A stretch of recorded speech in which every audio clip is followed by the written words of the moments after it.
Hey, what's going on YouTube land? This your boy CJ. Welcome to my YouTube channel, Wrestling Nostalgia, where I get my reviews on WWE shows and PLE events. And today, we are going to be reviewing SmackDown, August 16th, 2024. But before I get into my review, just go ahead and get a thumbs up, a like.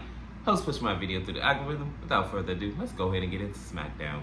So, we open up with Nia Jax's championship celebration. And, you know, she got the champagne popping and all that other stuff, like, ready and, you know, decked out for her.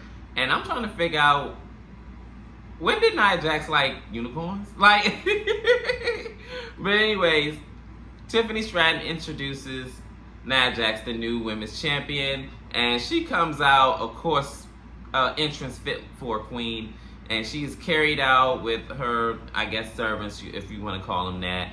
And they carry her out to the ring. And then she comes in the ring and she says, Tiffany, you really shouldn't have. And she's looking around like, girl, like, I guess Tiffany Stratton should have listened to Chelsea Green and Piper Niven and not did Pink, but hey. So after she says that, she said, no, like after everything you did for me and the briefcase and everything like that, you know, I wanted to do something for you. So then this is when Tiffany says, you don't like it? She said,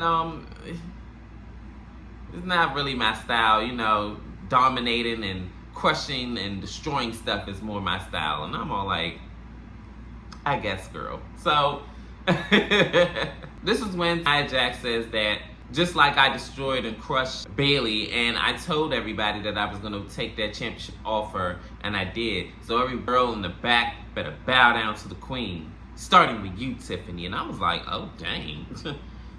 That was a big swerve. So Tiffany Stratton says that, oh, me? You want me to bow down? So she said, yes, I want you to bow down. So this is when Tiffany Stratton says, well, this is why I brought Pretty Deadly out here. Because they have a musical for you and they're going to start bowing down first because men should bow down. I was like, oh, okay, I guess. So they do their musical and they hit their 1-2s and everything. And they sound kind of like off sync. And I'm all like,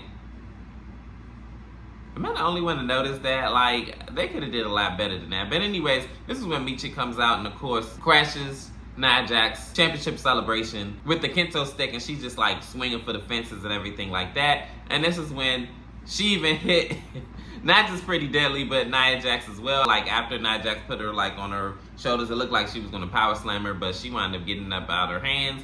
Then she hits her with the kendo stick, too.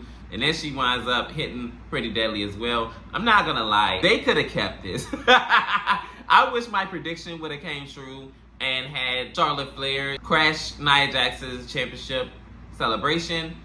They postponed this for that. And mind you, this is coming from somebody that's not like the biggest Charlotte Flair fan, right? So I really feel like that would have been a lot better, but hey, it is what it is. We got what we got, but hey, you know, I don't really have too many good things to say about this. In this next segment, it is Bianca Belair, Jade Cargill, and Naomi. And they just got done watching Nia Jax's championship celebration get crashed by Michin. And this is when Bianca says, oh, child, like, Michin sure know how to crash a party. So this is when Jay says, oh, well, I hope our turnout comes out better when we win those women's tag team championships. So Naomi says that, oh, we're going to have a lot to celebrate because tonight I got that one-on-one match and I'm a snatch and drag. So they all laughing and everything like that. This is when Carmelo comes in and he says that y'all talking about celebrating, so that means y'all going to pull up to my after party, right? So this is when they say, what after party? Carmelo says, oh, well, after, you know, I defeat Andrade, I'm going to have an after party. I want y'all to pull up. You know what I'm saying? So Jay says that, isn't Andrade 2 up on you? Good luck with that. And they walk off and just say, snatch and drag, snatch and drag. And Carmelo says that, well, at least y'all watching my matches. And I'm all like, you flirt. Ain't you talking to Kalani? Stay over there. But This was definitely entertaining. We're going to see if Bianca Belair and Jade Cargill are going to get their tag team titles back. And later on tonight, Naomi is going against Blair Davenport once again. And we're going to see what's going to be the turnout for that, too. In our first matchup, it is Andrade versus Carmelo Hayes. Woo, I tell you one thing. These two are definitely great high-level performers. And this match definitely displayed that, just like their previous two matches. So you could definitely tell Carmelo Hayes was a man on a mission. He was not playing around with Andrade well. In the first half of this match, he was like playing keep away and all like, oh, calm down, you know what I'm saying? We gonna get into it or whatever. So he gets out the ring, he's, getting all in between the ropes and causing, a break or whatever, like no submission holds here. And he's just playing with Andrade, trying to get in his head. And then finally, Andrade winds up kicking him after he gets in the ring. And then Andrade winds up getting taken down by Carmelo Hayes. And they're just fighting from here. And towards the commercial break, Andrade does the moonsault on the outside of the ring to him. A little bit back and forth later, he winds up trying to do the double stomp on Carmelo Hayes. But he winds up moving out the way. He throws him off of the turnbuckle, and he lands on the apron, and he is outside of the ring. Then we get back from commercial break. They're still fighting it out. They had a really, really great exchange. I believe they did like a Spanish fly, and it looked like Carmelo Hayes is going to lose this match. But towards the end of the match, a little bit back and forth later, he winds up rolling up Andrade and beating him clean. 1, 2, 3. Carmelo Hayes finally gets a 1-up on Andrade.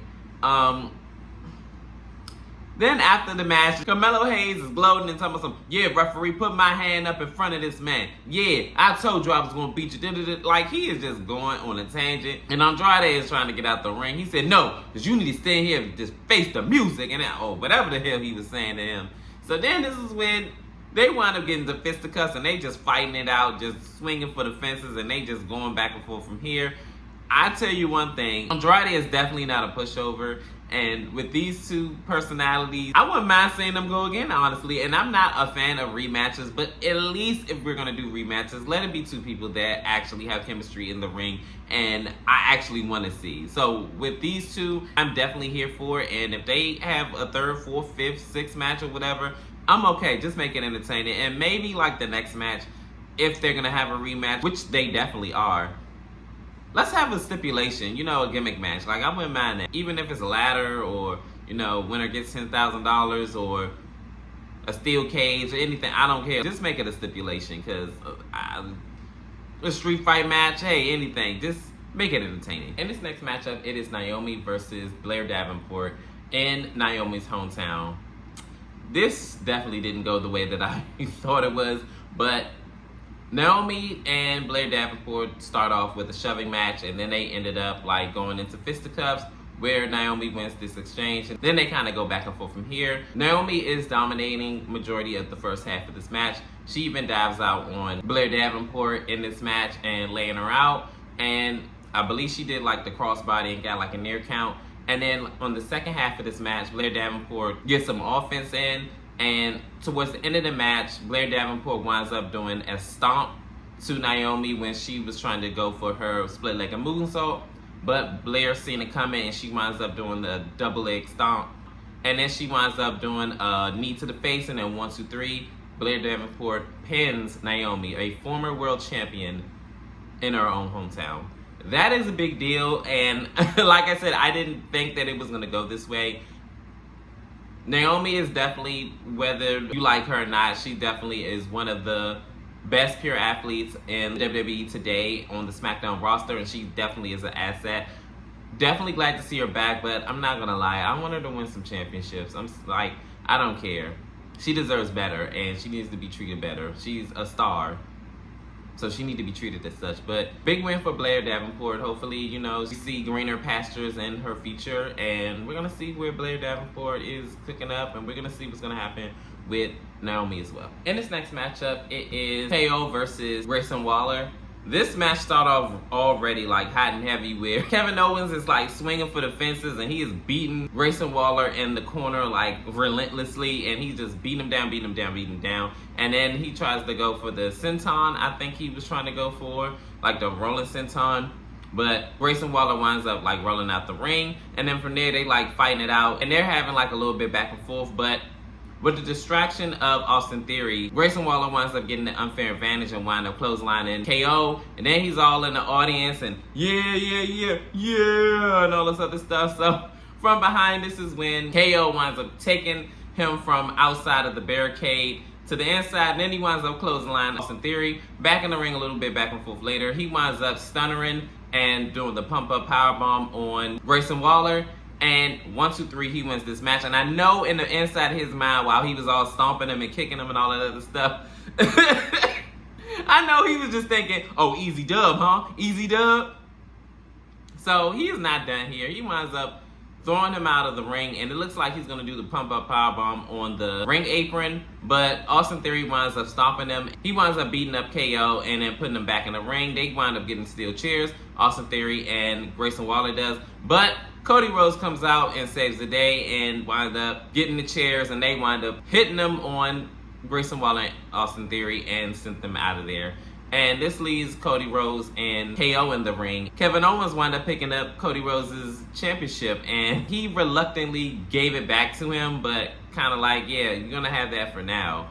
But it looked like to me that Kevin Owens is going to turn heel, and if so, I'm here for it, because face Owens and face Cody is just not going to do anything for me. So they need to turn him and turn him fast.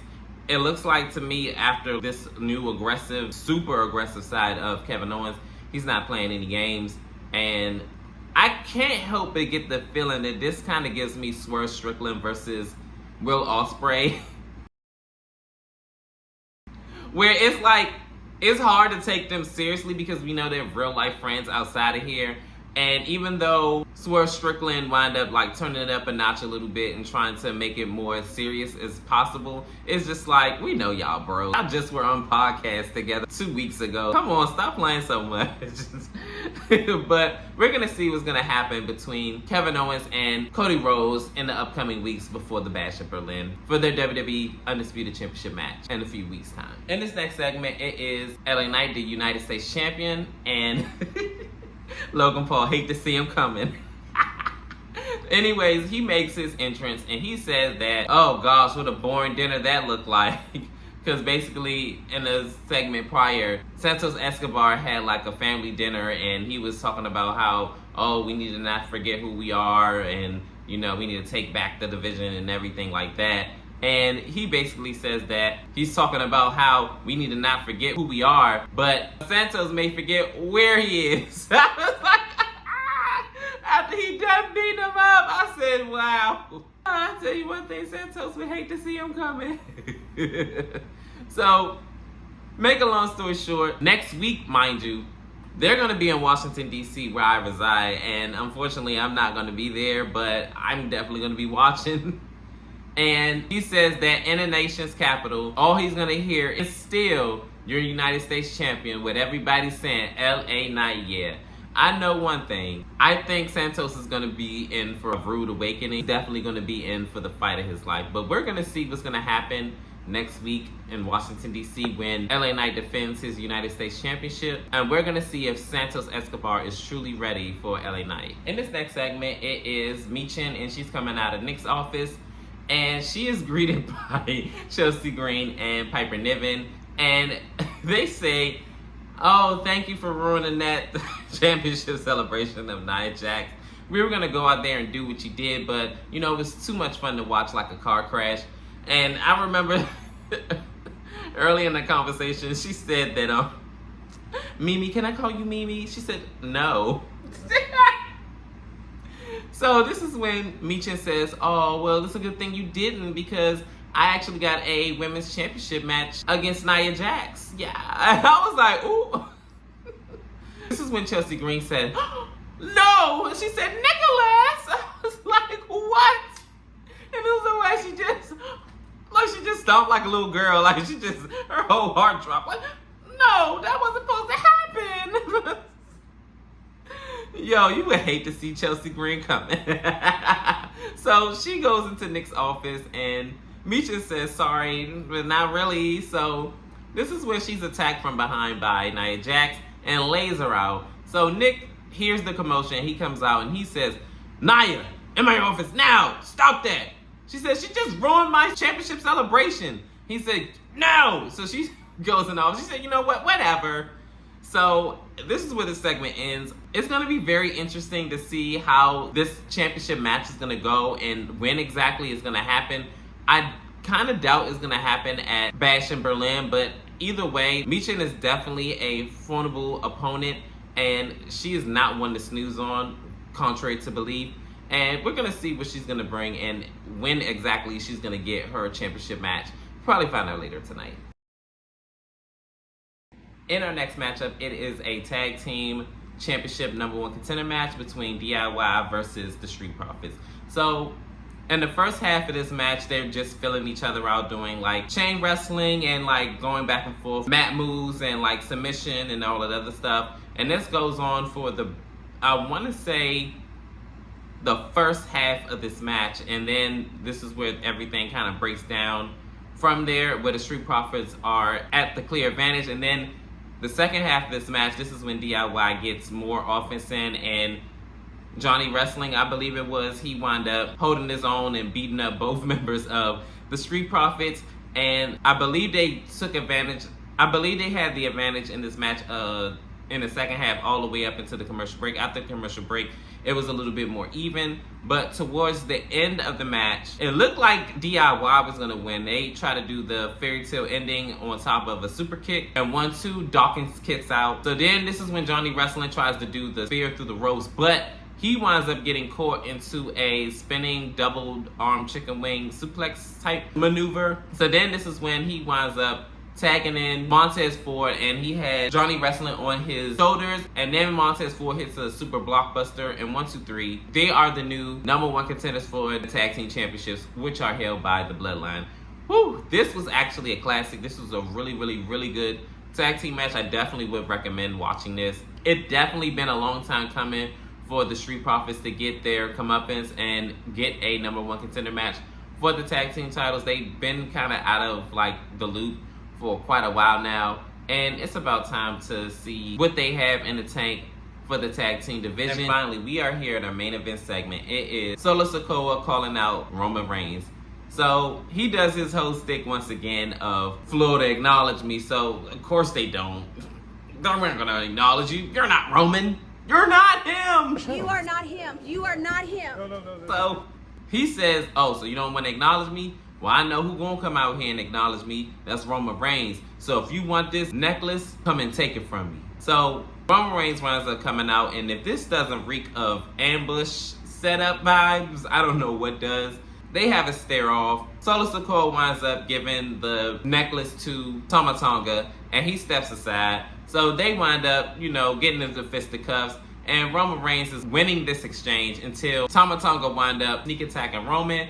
Roman winds up fighting back and everything like that. So he lays both of them out after a couple of spears or whatever. So finally he gets back his necklace, but then he is beat up and beat down by Jacob Fatu, and Jacob Fatu just lays him out. He's just demolishing this man. He is laying him out. Then this is when the Bloodline 2.0 wind up putting him through the table as if they're reliving the Shield days, but in reverse. Now Roman is the receiving end of getting put through an announcer's table by a powerbomb, and then they wind up getting him back in the ring, laying him out for Solo Sikoa to stand over his lifeless body, symbolizing that he is the head of the table. And this is where the segment ends. I tell you one thing, Solo Sikoa, you better lay low. You better lay low. Because your days are numbered, okay? You better count your days, bitch! I know Bloodline 2.0 gonna hate to see Roman coming, but how did you guys feel about SmackDown? Did you love it? Did you hate it? Was it the greatest show on earth? Or you could have done without it? I know for me, it was pretty entertaining, but comment down below, how did you feel about it? And as always, like, share, and subscribe. Help me grow this channel. Your love and support is always welcome and appreciated. And peace. TJ, I'm out.